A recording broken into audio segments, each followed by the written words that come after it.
Hello বন্ধুরা, কেমন আছেন সবাই? আশা করি সবাই খুব ভালো আছেন। আমরাও সকলে খুব ভালো আছি। তো আজকে বহুদিন পর, বহুদিন মানে লিটারালি বহুদিন পর একটা কারুকার্য শেয়ার করছি আপনাদের সঙ্গে।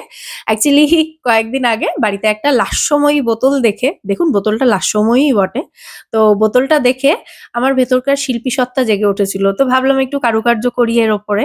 সাধারণত আমার বাড়িতে এইসব কাজগুলো আমার মহারানীই করে থাকেন। কারণ তার মধ্যে এই যে শৈল্পিক ভাবনা চিন্তাগুলো এগুলো আমার থেকে বহুগুণ বেশি আছে।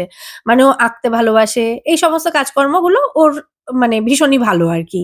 আমার থেকে অনেক গুণে ভালো। তো কি জানি কি মনে হলো, বসেই ছিলাম, একটু হাতে সময়ও ছিল। তো ভাবলাম বাকি কাজগুলো পরে হবে। আগে এটাতে একটু কারুকার্য করা যাক। তো আমি তো নিজে সেরকম কিছু পারি না। মানে যেহেতু শিখিনি তাই আইডিয়াটাও ভীষণই কম এইসব ব্যাপারে। তো ভাবলাম একটু YouTube দাদার হেল্প নিই। দেখি ওখান থেকে কিছু পাওয়া যায় কিনা। তো যেমন ভাবনা তেমন কাজ। YouTube খুলে দেখলাম এরকমই একটা ডিজাইন ছিল। সত্যি কথা বলতে ডিজাইনটা অনেকটা এরকমই ছিল এবং সেটা দেখে আমার খুব পছন্দ হয়েছে। আমার মনে হলো এটা এই বোতলের উপরে ভীষণ ভালো যাবে এই ডিজাইনটা। তাই আ মেয়ের থেকে রং ধার চেয়ে নিলাম। বললাম, "দে তোকে আবার এনে দেব।"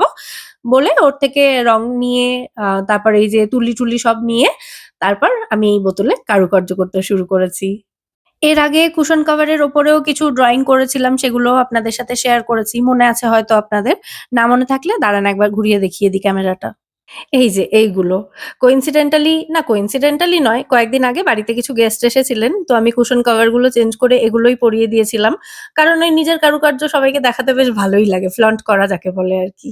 তো সেগুলো এখনো পড়ানো রয়েছে, সেই কারণে ঘুরিয়ে দেখিয়ে দিতে পারলাম আপনাদেরকে। আপনারা মানে যখন শেয়ার করেছিলাম এগুলো ভ্লগের মাধ্যমে, বড় ভ্লগের মাধ্যমেই শেয়ার করেছিলাম। মানে কিভাবে তৈরি করেছিলাম সেগুলোও শেয়ার করেছি। তো আপনারা ভীষণ অ্যাপ্রিশিয়েট করেছিলেন সেগুলো।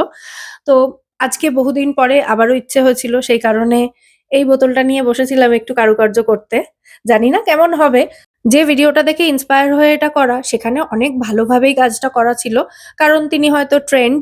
তো আমি তো অত ভালো পারব না, তাও যতটুকু পারি আরকি। তবে চেষ্টা যখন করছি ভালো না হয়ে যায় কোথায়, তাই না?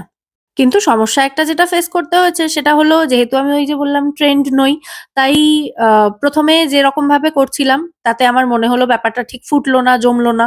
তাই জন্য আবারও তার উপর থেকে একটু ইয়েলো কালার দিতে হয়েছে। কিন্তু যেমন তেমন করে এটা রেডি তো করা গেছে।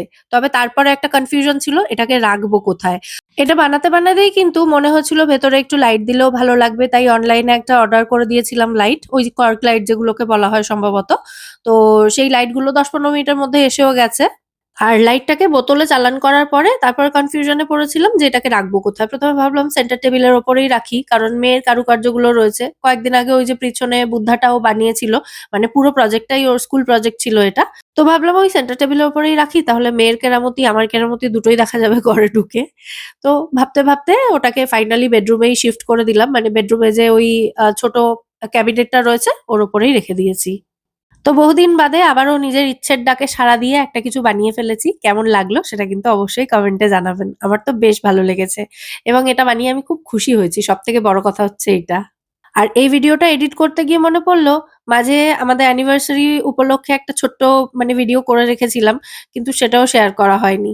দেখি আস্তে সেটাও শেয়ার করব। সবাই খুব ভালো থাকবেন। আজকের মতো টাটা।